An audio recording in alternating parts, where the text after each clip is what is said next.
ఓం శ్రీరామాయ నమ. ఓం శ్రీరామాయ నమ. నమో నారాయణాయ నమ. వశిష్టం జ్ఞాననిధానం రామం ధర్మస్వరూపిణం వందే బ్రహ్మాత్మ విద్యయా ప్రవక్తారో మహాత్మనే. శ్రీమద్వాల్మీకి ప్రణీతాయాం ఇతి వశిష్ఠగీతాయాం అస్య వైరాగ్య ప్రకరణ భాగస్య వేదాంత వివరణ ప్రారంభ.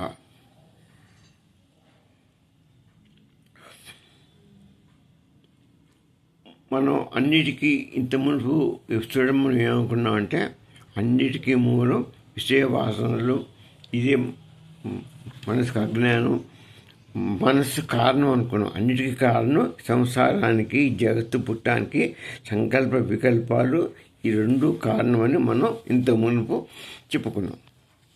అయితే అన్నిటికీ మనస్సే కారణం అయితే మరి దీనికి ఈ సంసారం అసలు ఎప్పుడు మా మనసు కారణం అన్నారు స్వామి. మరి ఈ సంసారం అసలు ఎప్పుడు పుట్టింది, ఎప్పుడు ఆరంభమైంది, అది దాని విధానం ఏంటో నాకు చెప్పండి అంటే అప్పుడు వశిష్ఠులవారు ఈ విధంగా చెప్తున్నాడు. ఏంటంటే అనాది దేవ సంసారో నకదాచన జాయతే. ఈ సంసారం అనేది అనాది నుండి ఉన్నది, ఇది కొత్తగా పుట్టింది కాదు, ఇది కొత్తగా ఇప్పుడు పుట్టింది కాదు, ఇది మొట్టమొదటి అనాది నుండి. అంటే సృష్టి పూర్వం నుంచి సృష్టి లగాయితో ఈ మనం ఈ సంసారం అనేది జగత్తు సంసారం రెండు కూడా అనాది నుండే ఉన్నాయి. ఎందుకంటే బ్రహ్మ సృష్టి కావడంతోనే సరస్వతిని సృష్టించాడు, ప్రజాపతిని సృష్టించాడు. ఆ విధంగా మొత్తం జగత్తు పుట్టింది. దాంట్లో నుంచే ఈ సంసార బంధనం కూడా ఆయన సరస్వతి ద్వారా ఆయన సరస్వతిని పుట్టించి సంసారానికి ఆయనే మొదలు తొలి ఈ సంసార బంధంలో చిక్కుకున్నది బ్రహ్మదేవుడే. ఆయన చిక్కుకొని ఈ సంసారాన్ని కూడా సాగించి లోకాన్ని సృజించి ఈ సంసారాన్ని ఎలా నడిపించుకుంటూ అటు జగత్తు మొత్తాన్ని విస్తరింపజేశాడు. కాబట్టి అని వశిష్ఠులు చెప్పారు. అయితే దీనికి ఈ సంసారానికి బీజం ఏంటంటే మొట్టమొదటి దానికి కారణం ఏంటంటే అవిద్య అనేది దానికి బీజం. అవిద్య అంటే అజ్ఞానమే దానికి ఈ సంసారానికి జగత్తుకు కారణం. ఇది ఈ జగత్తు కానీ సంసారం కానీ దేని వల్ల విస్తరిస్తున్న మనం వాసన ద్వారా విస్తరిస్తుంది. వాసనలు, విషయ వాసనల వల్ల విస్తరిస్తూ ఉంటుంది. ఎందుకంటే మన మనసులో ఒక సంకల్పం వస్తుంది, ఆ సంకల్పం రాగానే దాన్ని సాధించాలని మన కోరిక పడుతుంది. మనసు కోరిక బుద్ధి ప్లాన్ వేస్తుంది. ఆ కోరిక సంకల్ప వికల్పాలకి ఈ మనం నెరవేర్చుకోవడం కోసం మనసు పోరాడుతుంది. కొన్ని కోరికలు సఫలమైతే, కొన్ని కోరికలు సఫలం కావు. సఫలమైన వాటికి సుఖం, సఫలం కాని వాడికి దుఃఖం సంభవిస్తుంటుంది. ఈ విధంగా సంకల్ప వికల్పాలు ఒకదాంతో పోవు. ఎప్పుడు ఇవైనా ఒకటి సంకల్పం పోతే ఇంకో సంకల్పం వస్తుంది అనుకున్నాం. అంటే అది కూడా ఇదే ప్రకారంగా ఇటు సంసార బుద్ధి అవుతున్నది, అటు పక్కన జగత్తు కూడా బుద్ధి అవుతూ వస్తుంది. సంసార బుద్ధి అవుతుంటే జగత్తు కూడా బుద్ధి అవుతుంది. అయితే మరి మొత్తానికి వాసన ద్వారానే ఈ సంసారం పుడుతున్న సంకల్ప వికల్పాలే కారణం. మెయిన్గా మనస్సు కారణం. అంటే మనస్సుకు ఉన్నటువంటి సంకల్ప వికల్పాలే సంసారానికి, జగత్తు విస్తరణకి కారణం.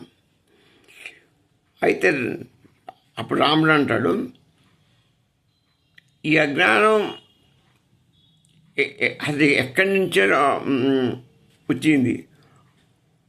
ఈ ప్రశ్న నాకు సమాధానం దొరకట్లేదు స్వామి. అంటే సూర్యుడు అజ్ఞానం అనేది కొత్తగా వచ్చింది ఏం కాదనుకున్నాం కదా. సూర్యుడు మరి అజ్ఞానం అంటే చీకటి.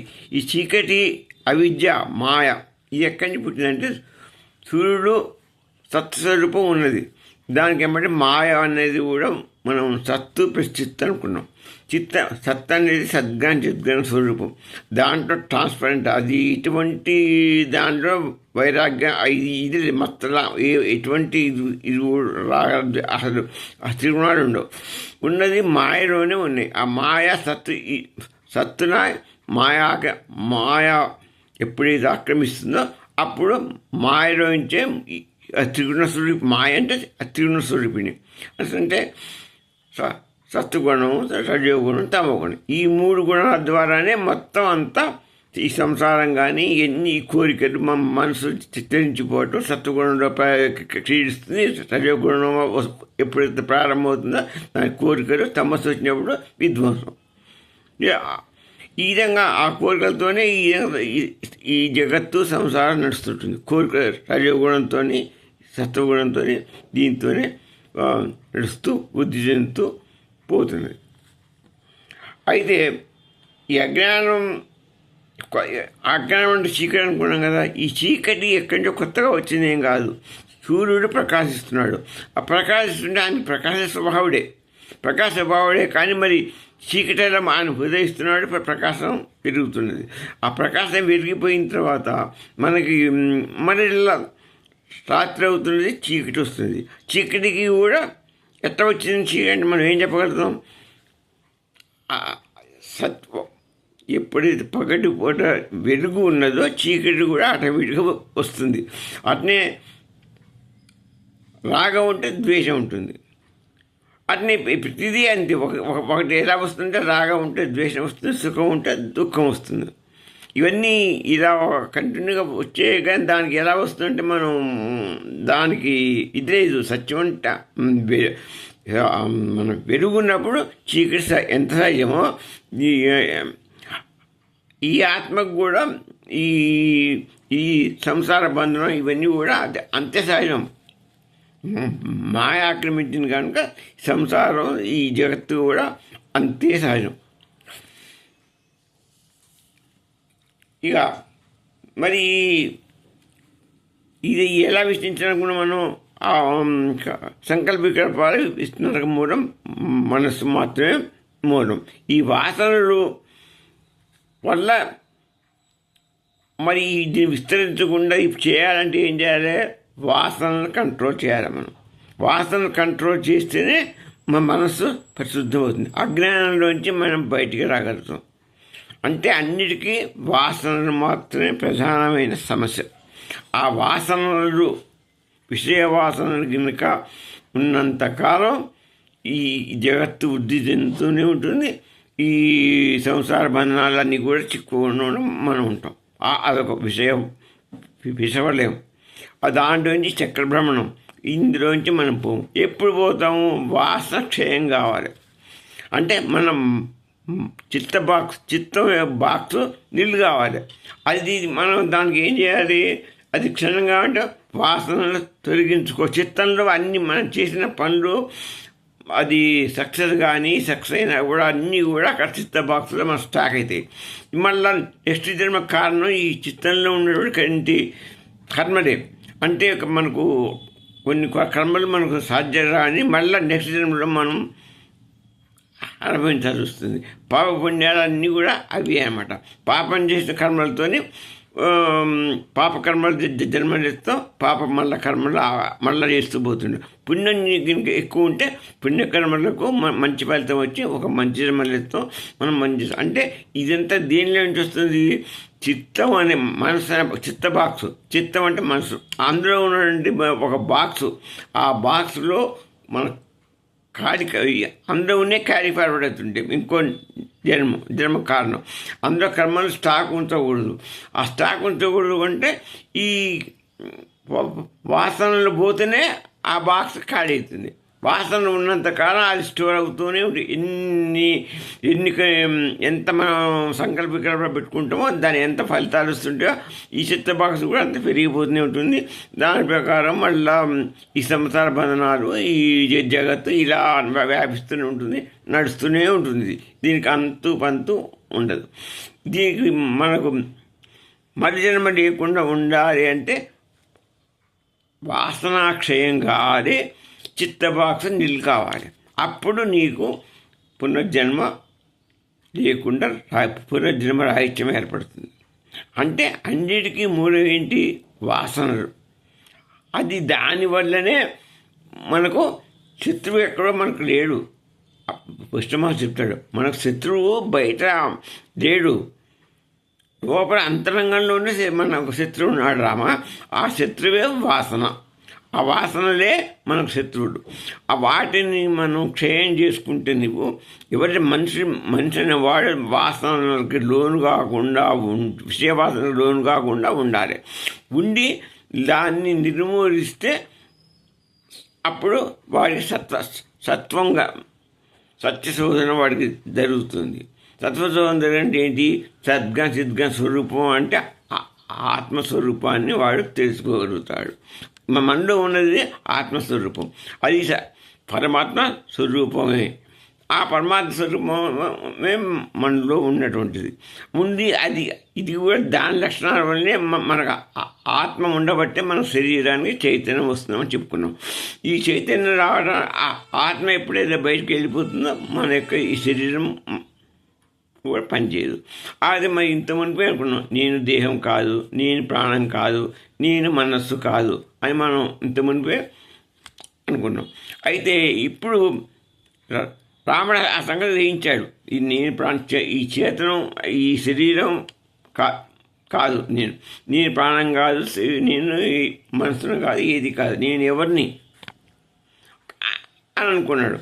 అనుకుని దాని శోధన కొరికే ఈ ఆత్మజ్ఞాన బోధ ఫస్ట్ మాస్టర్ మొదలుపెట్టాడు. ఆయన చెప్పుకుంటూ వస్తున్నాడు. ఇవన్నిటికీ ఈ సంసారానికి దానికి మొత్తం కారణం ఇప్పుడు మనకు తేలింది ఏంటంటే వాసనలు మెయిన్.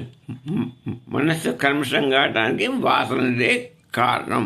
ఆ వాసన నిర్మూలభూత అయితేనే కానీ మనస్సు స్వచ్ఛత ఏర్పడుతుంది. స్వచ్ఛత ఏర్పడినప్పుడు నీకు ఆత్మస్వరూపం తెలుస్తుంది.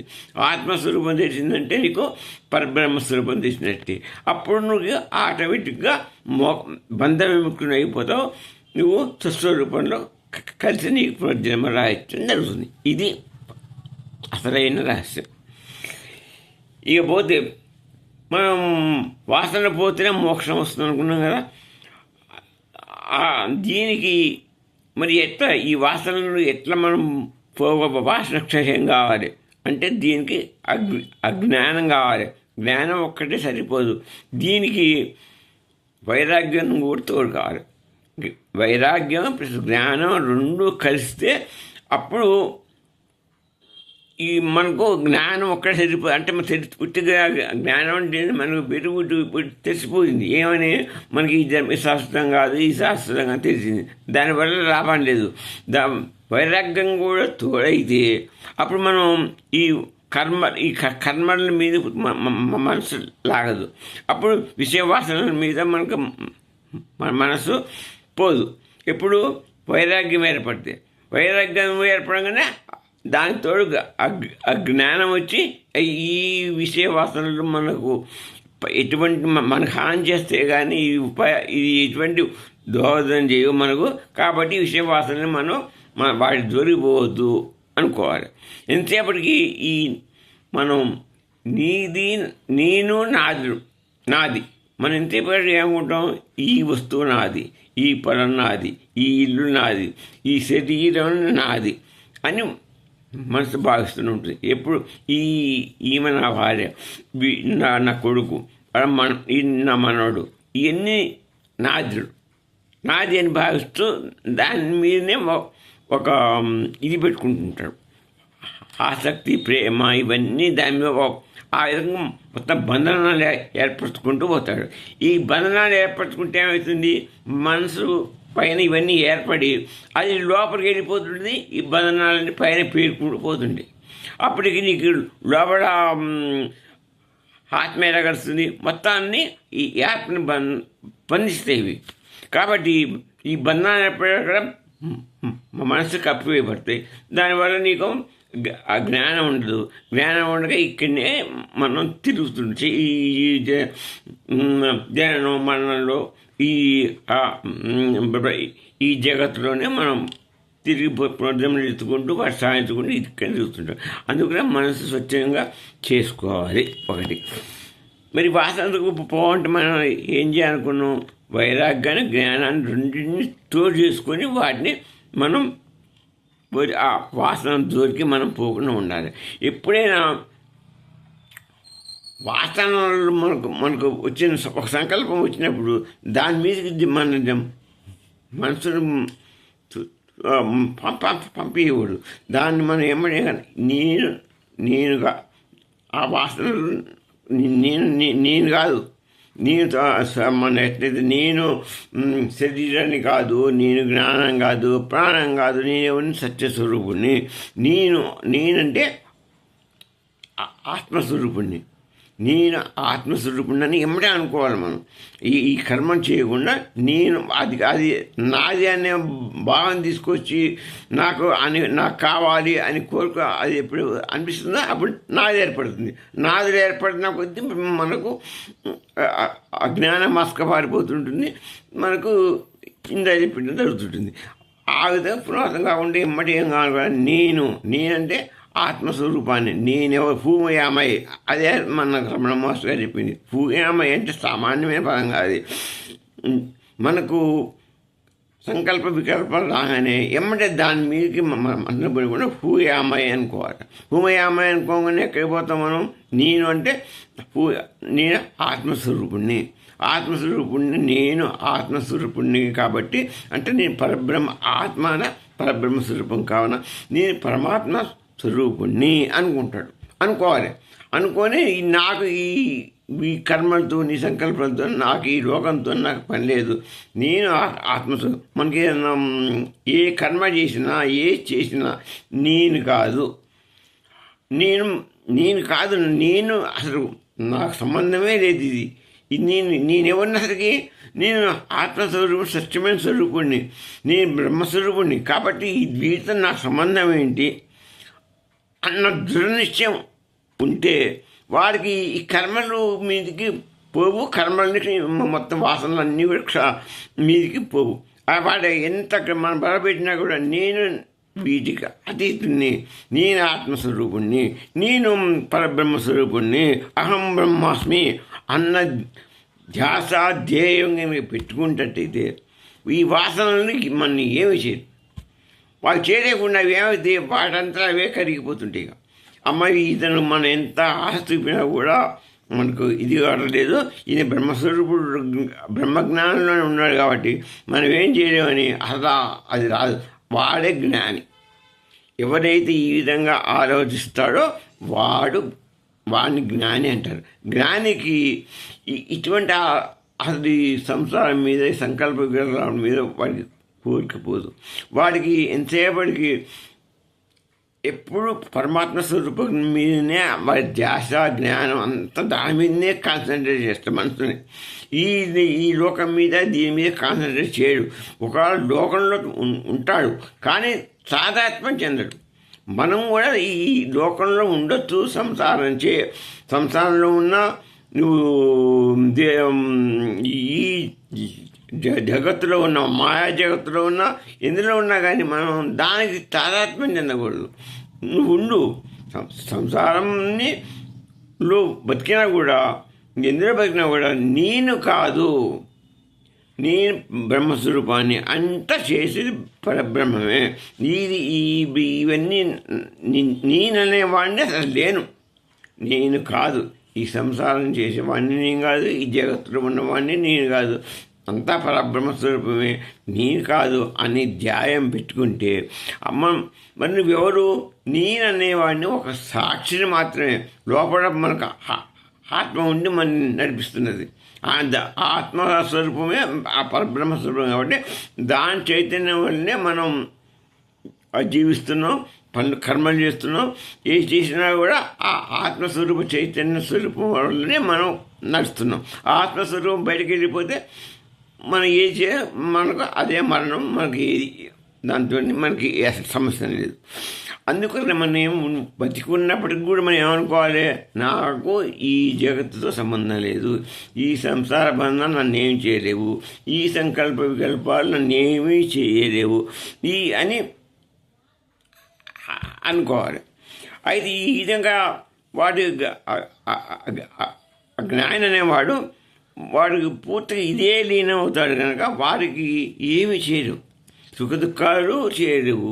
అది మంచి చెడు కానీ దుఃఖాలు ఇది కానీ దుఃఖాలకు కానీ మనం సంతోషం కానీ ఏది అసలు కర్మ చేస్తాడు కానీ కర్మను కర్తగా భావించడు. ఎవరు జ్ఞాని కర్మలు ఏది చేస్తాడు కానీ కర్తగా భావించడు.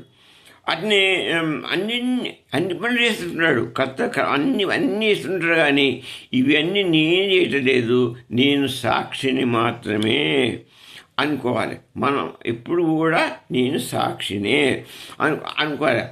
అట్లా అనుకున్న రోజున ఈ జ్ఞాన సంసారంలో ఈ ఈ జగత్తులో మనం ఉన్నప్పటికీ, ఇందులో మునిగినప్పటికీ, ఈ జన్మలో ఉన్నప్పటికీ, ఈ జగత్తులో ఉన్నప్పుడు ఎంత భ్రాంతి, ఈ జన్మలు ఇవన్నీ కూడా జగత్తు కూడా భ్రాంతి అయినప్పుడు మనకి నిజంగా కనిపిస్తున్నాయి. కానీ మనం అది అనుకొని అసలు నేను శుద్ధ స్వరూపుడిని, నాకు ఇదంతా సమస్య లేదనుకున్నప్పుడు అప్పుడు వాడికి ఇది ఎట్లుంటుందంటే తామరాకు నీళ్ళల్లో ఉన్నప్పటికీ దానికి నీళ్ళ తడి ఎట్టంటదో మనకి కూడా నేను సాక్షిని అనుకున్న అంతవరకు నేను స్వస్వరూపుణ్ణి, ఆ పరబ్రహ్మస్వరూపుణ్ణి, నేను ఇక్కడ సాక్షిగా మాత్రమే ఉన్నాను. ఈ దేహం చేసే పనులకి, అది చేసే పనులకి నాకు సంబంధమే లేదు, ఈ జగత్తుతో చేసే పనులకి నాకు సంబంధం లేదు, నేను పుట్టి సాక్షిని మాత్రమే అనుకుంటే అతడు దేనికి అంటాడు, అతనికి ఆయనకి మరి జన్మ అంటూ ఉండదు, తిరిగి మోక్షలోకానికి అర్హుడవుతాడు, మోక్షానికి పోతాడు. కాబట్టి అన్నిటికీ మూలమైన సాక్షిని తీసేసి మనం చేసుకుంటే మనం కూడా ఆ సాక్షిగానే ఉండి మనం సంసార బంధనాల నుంచి వదులుకుంటే మనకు మంచిది. కావున ఆలోచన చేసుకొని మనమంతా కూడా ఆ పరబ్రహ్మ స్వరూపంలో కలిసి మరి జన్మ లేకుండా చేసుకోవాలని నా ప్రార్థన. ఈ ఎపిసోడ్ ఇంత సమాప్తం. రేపటి ఎపిసోడ్లో మళ్ళీ ఈ మొత్తం కూడా మళ్ళీ ఈ కర్మలు, మన ఈ అజ్ఞానం ఇవన్నీ ఎట్లా పోతాయి, దానికి ఏమైనా ఉపాయాలు ఉన్నాయా, ఏవి సంకల్ప వికల్పాలని దాటడం కొరకు, వాటిని చేయడం కొరకు మనకి ఏ ఉపాయాలు ఉన్నాయో అవన్నీ తెలుసుకుందాం రేపటి ఎపిసోడ్లో.